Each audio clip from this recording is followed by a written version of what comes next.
आजकल बदले बदले झैँ लाग्छौ तिमी, सधैँ अन्तै कतै हराए झैँ लाग्छौ तिमी। नजिक भएर पनि टाढा छौ मबाट, किन? भन न मलाई तिमी के सोचिरहन्छौ? मसँग कुरा गर्नु मन लाग्दैन तिमीलाई, होइन? यस्तै लाग्छ आजकल। तिमी हाँस्न त हाँस्छौ, तर खुसी देखिएको छैन। भन न के भयो तिमीलाई?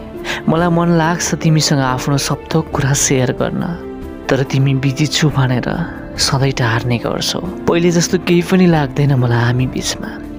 तिमी वास्तवमा टाढा छौ मबाट, बस भन्नलाई मात्र नजिक छौ।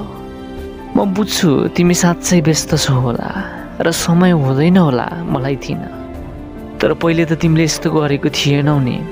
त्यसैले आजकल यी सबै कुरा बहाना जस्ता मात्र लाग्छ। तिमी रिसाए झैँ मात्र लाग्छ मसँग, र मैले विचार गरेको छु केवल मसँग मात्र रिसाउँछौ।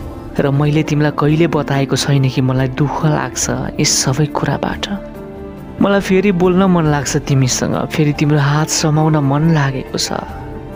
मलाई फेरि तिम्रो आँखामा डुबेर हेर्न मन लागेको छ यो दुनियाँलाई। तर के गरौँ, केही पनि त पहिले जस्तो छैन आजकल।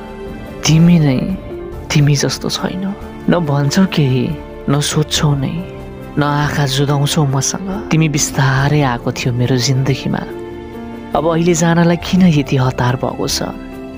रिसाएको छौ, चित्त बुझेको छैन, मन दुखेको छ, के भएको छ तिमीलाई? केही बाँकी राख्न मन छैन म प्रति भने भन न। जबरजस्ती मसँग रिलेसनमा बस्नु पर्दैन नि।